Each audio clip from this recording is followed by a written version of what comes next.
We left off 8:12.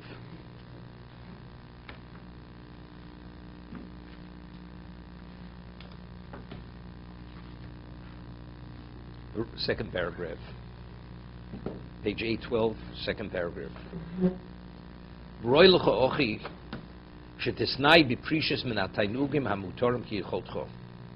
He says it's appropriate that one should conduct himself with abstinence from pleasures which are permitted. That's within your ability. To the point where it's the equivalent of pleasures which are not permitted to you. Why? Because you may abandon your Torah and you may leave and not address what you're obligated to address.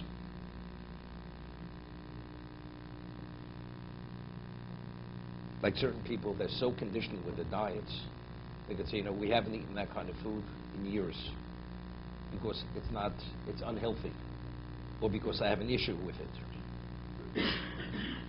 You have a person who's an alcoholic, has to stay away from alcohol, regardless. It's permitted, but for him it's not permitted. Same thing.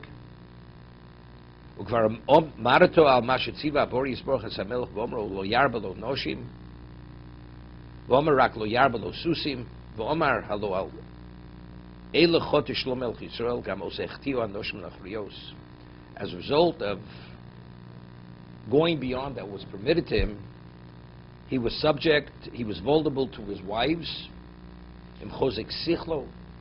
despite his powerful intellect. I'm just saying it at a very minimal level. The wisest man, the man who understood everything, but yet he was subject to the influence of his wives. It says, a man's wife could actually influence his heart, regardless how brilliant you may be.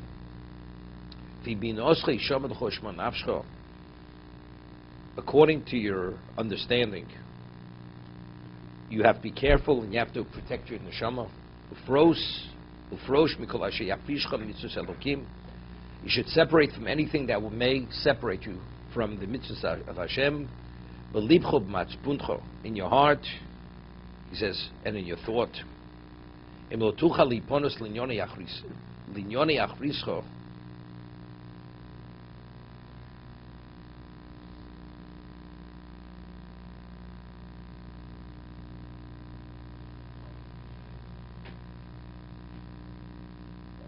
He says, although you can't focus on the ultimate, it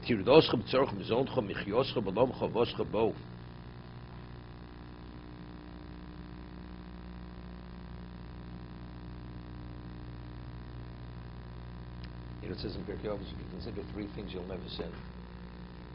The last thing is, let's name, where are you going? Right? You're going to a location of Mokum, of Riva V'Toleo, right? Where the maggots and the worms are. Not everybody can think about that. But you can think about the present. He says, even if you can't think about the ultimate, the day of reckoning, you can't think about that. He says, because you're too preoccupied with earning a living and supporting yourself, and you're involved in this world. But one thing you can't think about, I have an obligation at this moment to do many things. Will this distract me and cause me to be delinquent in my obligation as a Jew presently?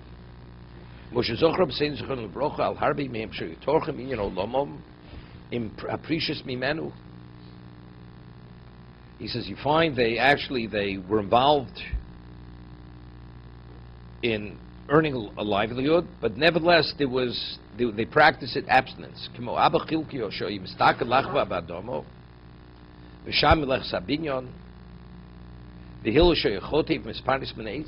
Right? Hillel was a woodcutter, but he earned how much?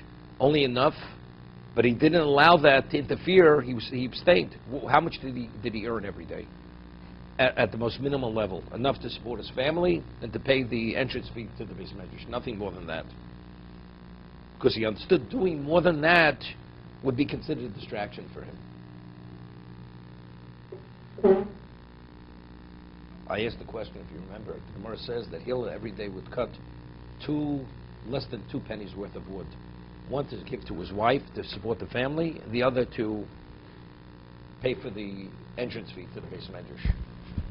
So I asked, what does he have to every day take out that period of time to cut enough for his wife and for the entrance fee? One day let him cut sufficient for a whole week, and then all the days he's free to study. What does he have to be distracted every day with cutting the wood? Let him take out just a little bit more time, earn enough for a whole week, then he has the rest of the week free to study. So you see from over there, Hillel understood having a little more automatically causes one to think that I have other necessities.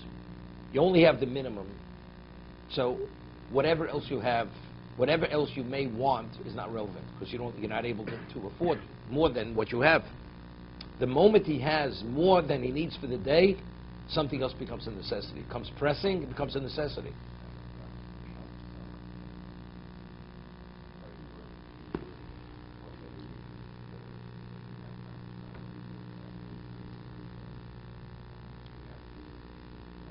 The question is, what's the pas?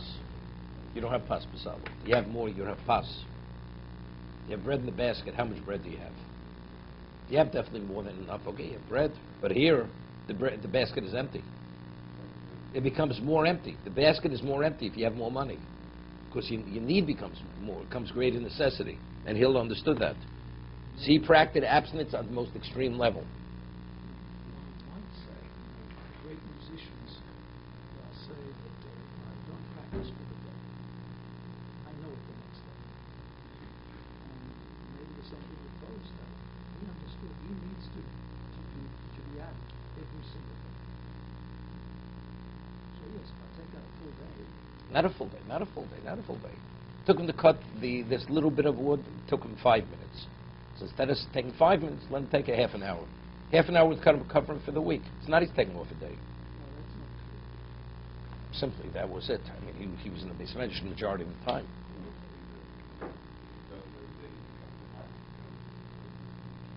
So good. So it's a habit. Once a week, takes out a half an hour. It might have taken 2 hours to get this book sharpened.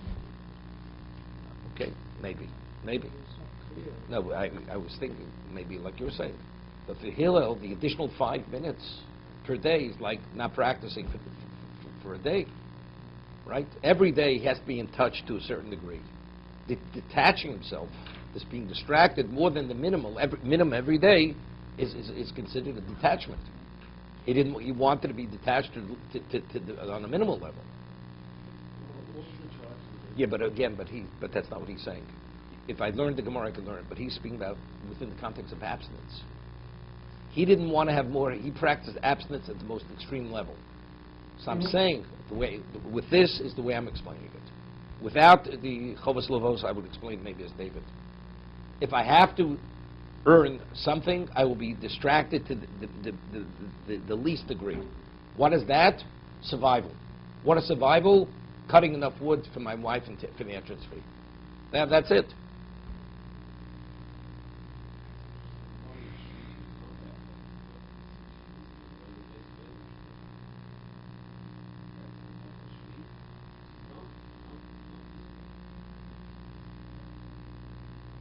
That's an addition to learning every day. You have to learn every day. That's an addition. You know, there's a famous word from Rabbi Aaron Kotler, the story of Rabbi Kiva. His wife gave him permission to study for 12 years. He comes back after 12 years, and before he walks into his house, he overhears a conversation. That the neighbor says, "What kind of husband do you have? He abandoned you for 12 years." And so she said, "You know, it was up to me. I would want he should stay away another 12 years and study." So he hears what his wife says. He doesn't even come into the house and say hello. Turns around, goes right back for another 12 years. So the question is, he should have at least, I mean, his wife is sacrificing on his behalf for 12 years. She hasn't seen him. Come in and let her see you, right? No, it wasn't. He would leave. He would leave. I mean, what he was concerned, he would. I'm just telling you what Reb Aaron said. 12 and 12 is not 24. 12 years after having that level of interruption is not a continuous 24-year period. Because he was concerned that interruption will actually, that's a detachment from where he was. Here he's on even keel. Engaging with his wife, even for the few moments, that's already, that's another level of involvement. An involvement which would detract from what he was doing. 12 and 12 is not 24. That's what Rebbe Aaron used to say always.